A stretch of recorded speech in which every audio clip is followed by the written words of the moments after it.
Keighran VC, welcome to the Fit Dad Lifestyle Podcast, mate. Thanks for having me, mate. Appreciate it.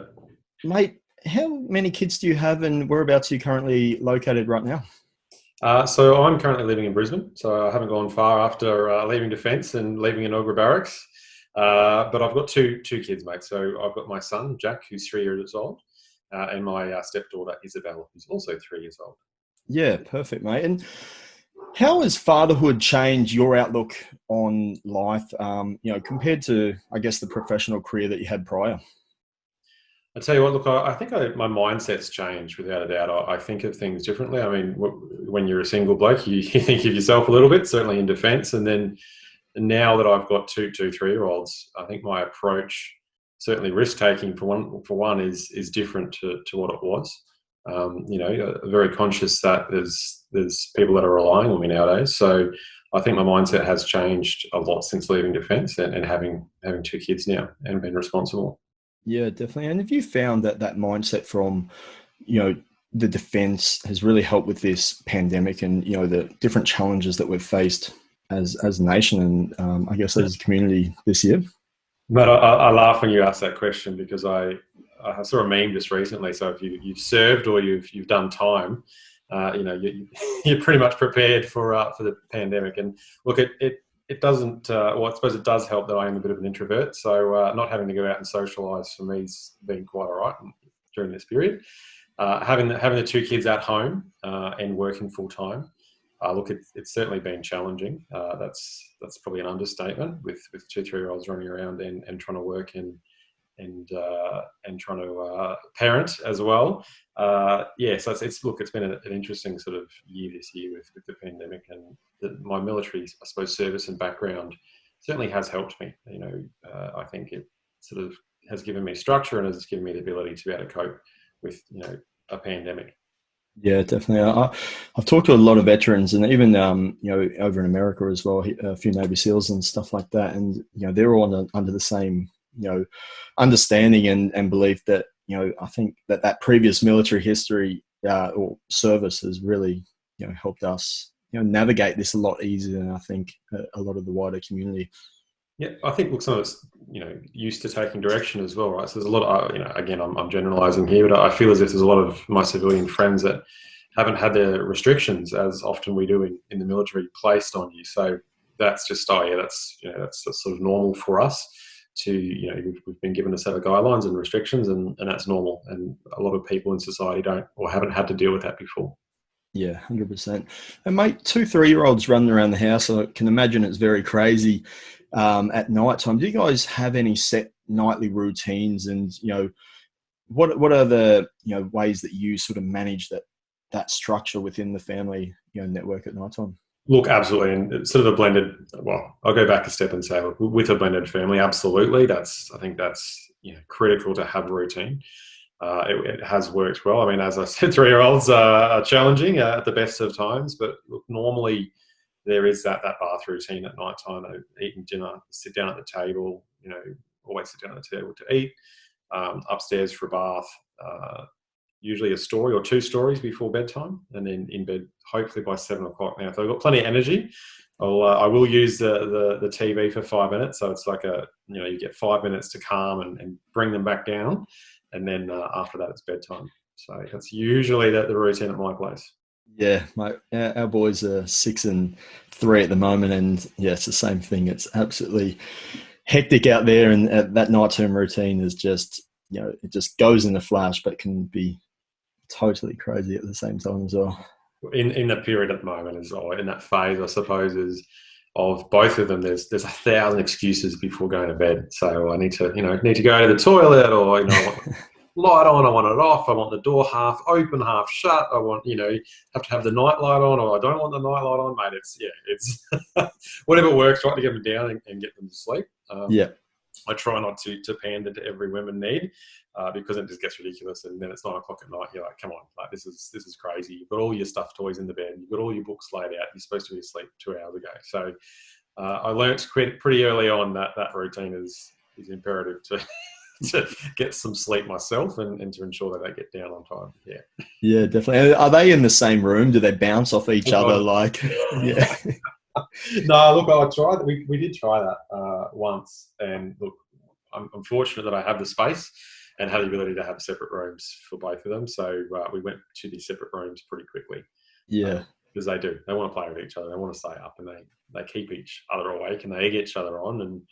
And my son Jack's pretty tall, so Isabel's the instigator already. So he can reach things. So she'll point things out, and he'll go and reach and grab them off the bench and help her out. So like a terrible little brother that he is. Yeah. That's amazing. And mate, what are your favourite activities to do as a family? Do you go out on hikes? Do you go push bike riding or scooter rides, or just park plays and stuff like that?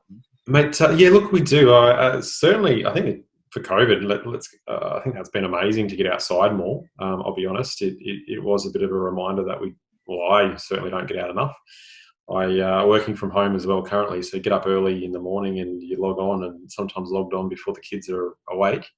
And I sort of had to put a stop to that because it was just getting too much. So up in the morning, depends on what mood they're in, but normally go for a quick walk. I'm again fortunate to live on a 7 Brigade Park here in Brisbane, so it's a big park land area with walking tracks throughout, and there's open area gym, so there's like heave beams and things throughout the big, probably I think it's about 2 kilometre sort of circuit that you can walk around the park.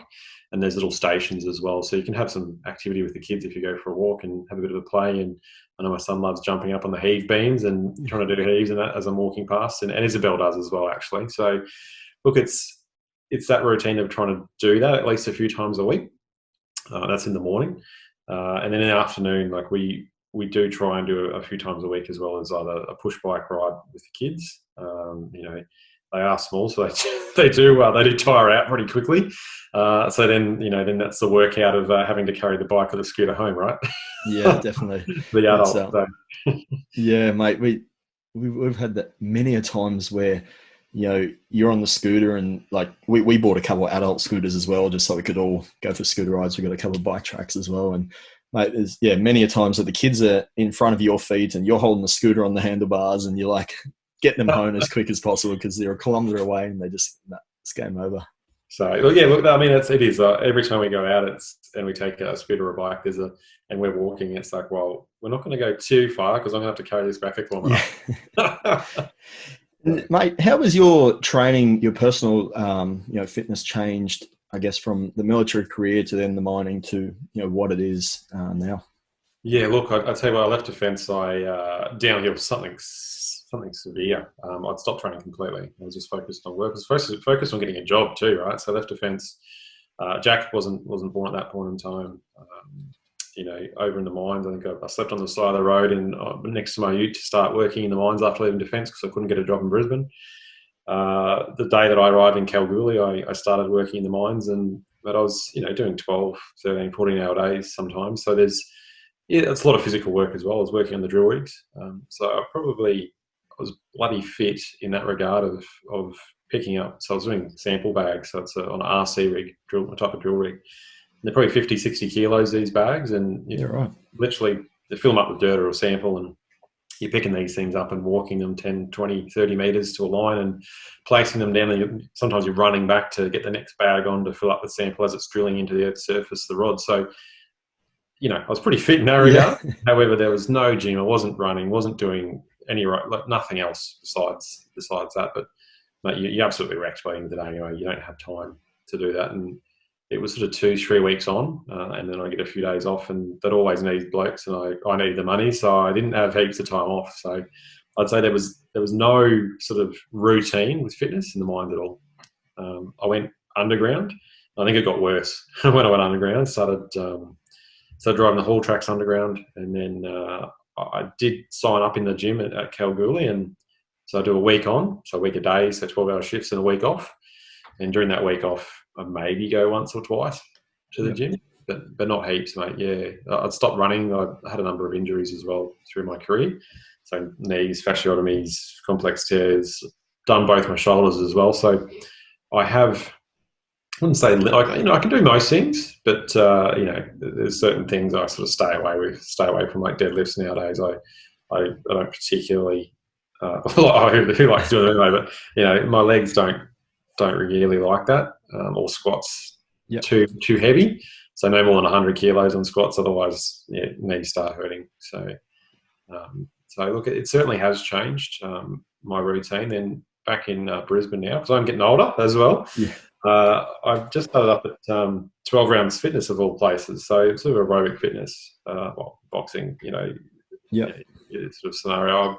I don't mind that because I don't have to worry about what I'm going to train. I literally go in there and there's 12 rounds and different activities set up ready to go.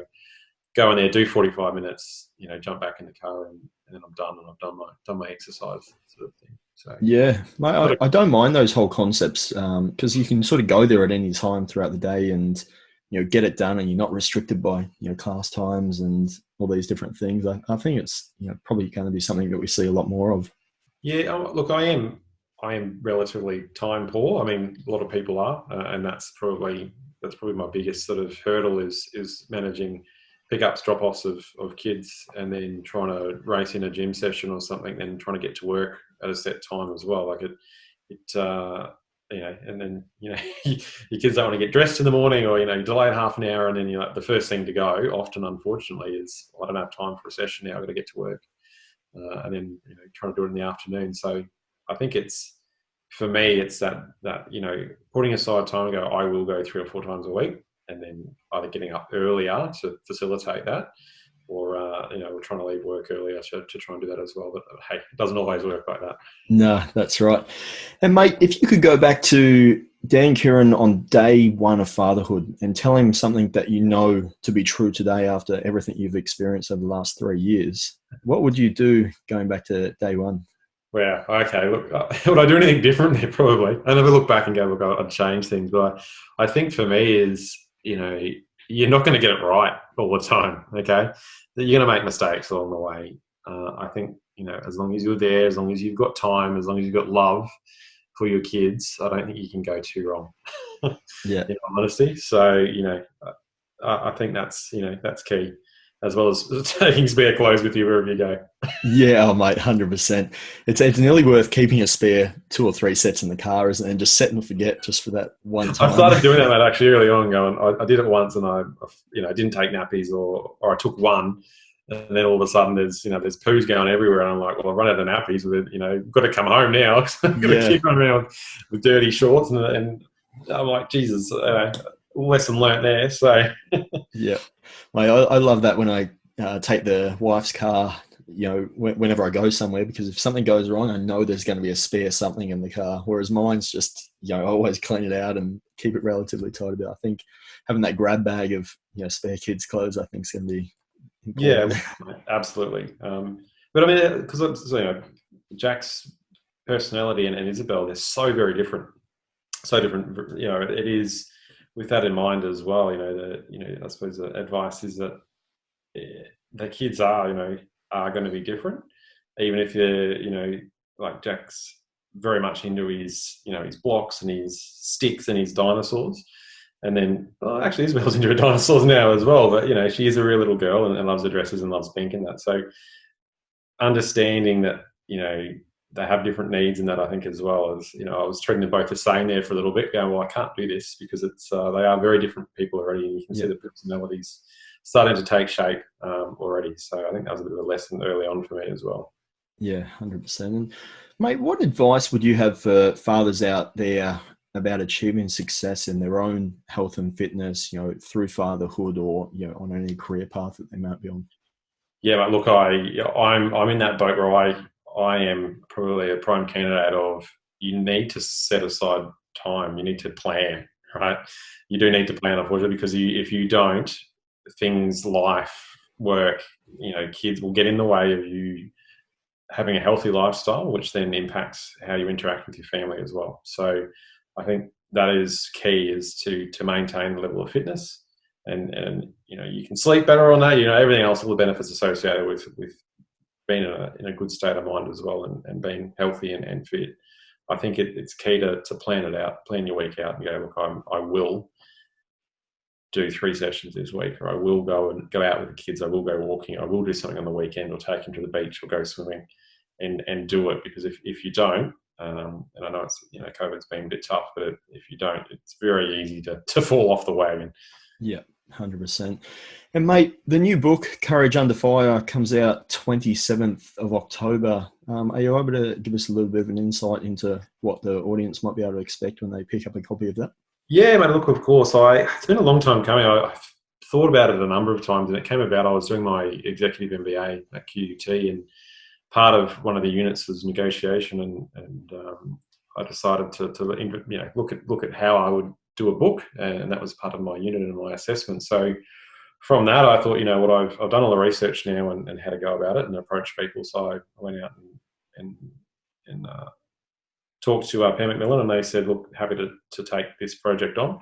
And I start off with, I suppose, childhood and overcoming adversity. I mean, I grew up with dirt floors and no power, and I think that the prologue is, me meeting my dad for the first time. He walks through the door, and he just hadn't met him before. I was 11 years old and just been shot. So here he is, rocked up. He's the first guy I've met, been shot. He got out of the hospital early, convinced my mum to move to a little place in Lowmead outside of Bundaberg.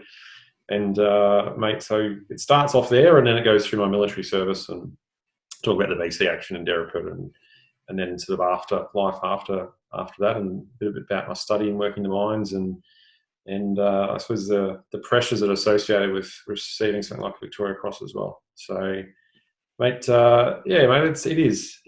been a bit of a journey, that's for sure. So, a bit of action in there, a few sex scenes in there. No, I'm just kidding. But mate, it is my life, and I'm sure it'll be of interest to a few people anyway. So they'll have a laugh, no doubt. Mate, looking forward to it. And where can people find this book when it does come out? Is it online or an ebook as well as in stores? Yeah, but look, it will be. I think I'm thankful that COVID's sort of on at the moment, because they were going to have posters up all over the airports and all that. There's none of that, so that's good in a way. But look, it'll be all in every major bookstore, Big W, it'll be online. Pam McMillan itself on the website, you'll be able to find it there. I think it'll be hard pressed not to find it pop up somewhere, mate. So it'll be the major release for Pam McMillan this year. So. Mate, amazing. And mate, where can people find you online, and what else do you have coming up apart from the book that people might be able to get involved in?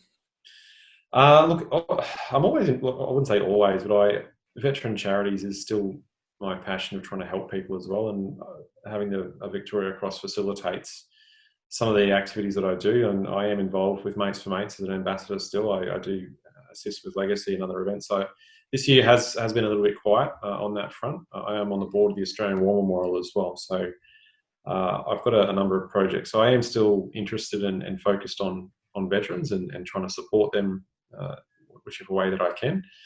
I would say that finding me online, I am on Instagram, mate. I'm a shocker for checking messages or getting back to people. And I've just closed down Facebook anyway. So, mate, Instagram, Dan Keighran VC, and people will be able to find me on there. And there's a web page coming up soon that'll be launched. So I still haven't got the URL of that. But I'm sure if they do a quick search on Insta, I'll pop up and can send you a message if they want. Fantastic, mate. Well, I'll make sure that I put all the information to the book and also your personal website and Instagram on the show notes. So anyone listening right now, if you're driving or running around, then make sure you go to the description after the podcast finishes, and you'll be able to get in touch with Dan or check out what he's got coming up in the future. So Dan Keighran VC, thank you very much for taking the time to come on the podcast today, and I wish you all the best with the book launch, and we'll speak to you very soon. Cheers, mate. Really good. Appreciate it. Thank you. Thanks, mate.